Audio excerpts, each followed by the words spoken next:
Hi, this is Stephanie Miller from The Stephanie Miller Show. Please enjoy this exclusive clip from my show on Political Voices Network. Still here. Have they thought about cute puppies for solving the Middle East, Dean? Have we thought about bringing cute dogs? Stephanie's holding her dog, an adorable dog. I think that would be puppies for everyone, puppies for peace. I like it. By the way, the whole thing with the Trump quoting Hitler, I love when the Republicans were asked, what's your reaction? They go, those are not the words I would have chosen. And I wish the reporter would have said, so what words of Hitler do you prefer to use? Yeah. What's your favorite Hitler expression? Like, that kind of stuff. Instead, they just let them off the hook. Well, those are not the words. You see the new poll in Iowa? 42% of Republicans say they like Trump more now because he quoted Hitler. And only less than 30% say they like him less.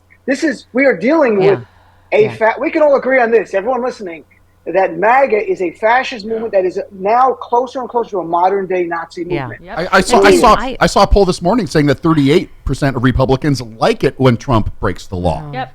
Dear Jesus, Dean, this is my point. Is we can have quibbles over how Biden is or isn't handling the Middle East, this, that, but I keep saying, Dean, no matter who you hate, whether it's Jews or Muslims, the Republican Party and Trump, that's the party for you.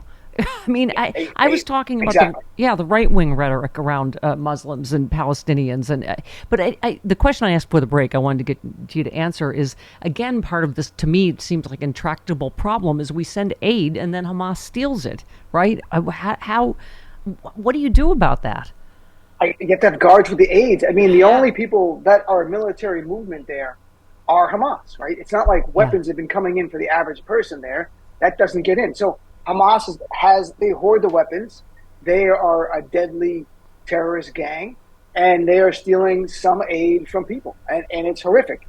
And that's a smaller part of the bigger problem. But look, it says there are people like, why doesn't people of Gaza rise up against Hamas? Well, you want to give them weapons? Because Israel's not letting weapons in. These guys smuggle the weapons in.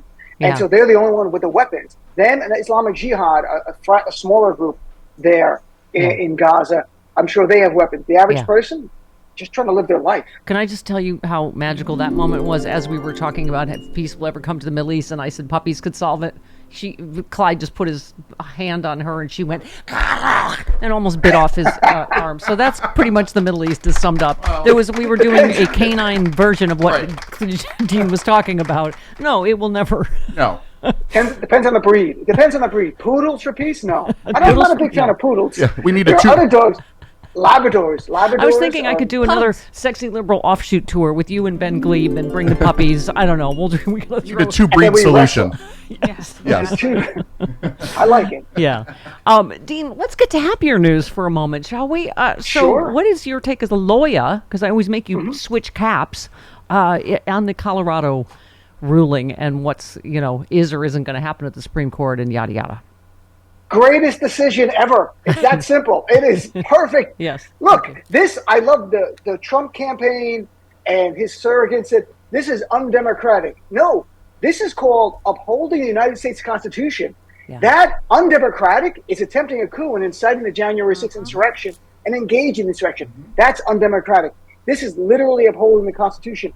And does it make some people uncomfortable? Sure. I'm sure Brown versus Board of Education made many people uncomfortable. I'm sure Loving versus Virginia in 1968 that said you have to get rid of laws that made it a crime for blacks and whites to get married made some people uncomfortable. In upholding the Constitution does make some people uncomfortable.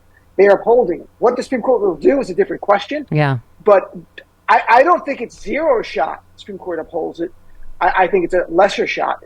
But there's a teeny chance Gorsuch and Roberts join and they go, this is the intention of the 14th Amendment. This is the real history of it. We're going to be true to this. Yeah. And part of them want to get rid of Donald Trump because he's a threat to them as an institution. This was brought by Republicans. Mm-hmm. They keep screaming deep state and Biden and Democrats. This was brought by Colorado Republicans.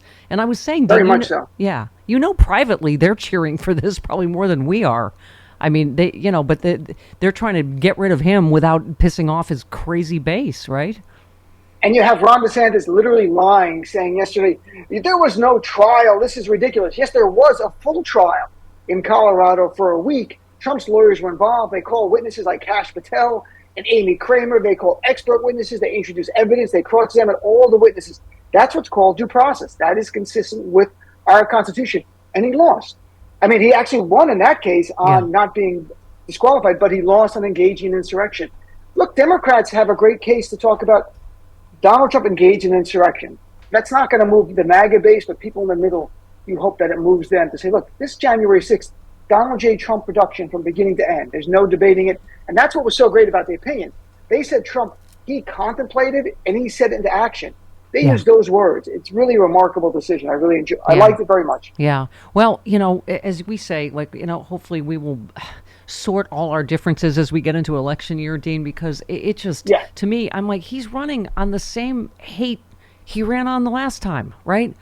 Same racism and even bigger Muslim ban, he said. Yeah. It's like our friend Rob Reiner is about to start Spinal Tap 2. This is like he's just turned up to 11. Same hate he ran on last time turned up to 11.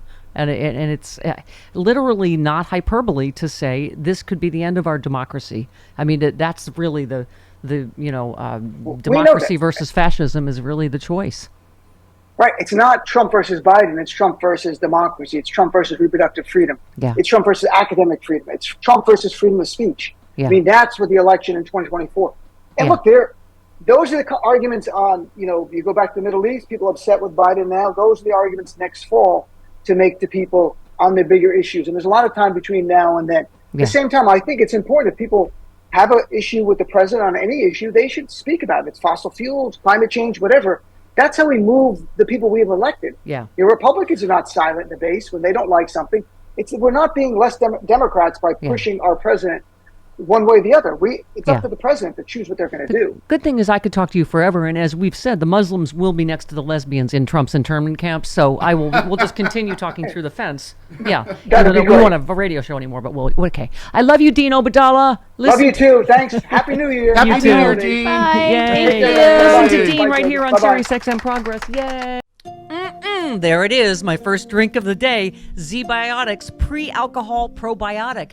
Many of you know my story. I stopped drinking wine for 3 years during COVID, during the lockdown as part of a health reset. Now I drink wine in moderation, but this is an amazing new product. I've always believed in probiotics. And Z-Biotics, check this out. You drink just one of these. It's the world's first genetically engineered probiotic. It was invented by PhD scientists to tackle rough mornings after drinking. I am using this and I feel great in the morning. I don't have to worry if I have an extra glass of wine, I still feel great in the morning. Here's how it works. When you drink, alcohol gets converted into a toxic byproduct in the gut.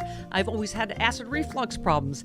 It is this byproduct, not dehydration, that's to blame for your rough next day. Z-Biotics produces an enzyme to break this byproduct down. All I know is it works. It is Z-Biotics Pre-Alcohol Probiotic. Go to zbiotics.com/politicalvoices or scan the QR code on the screen right now.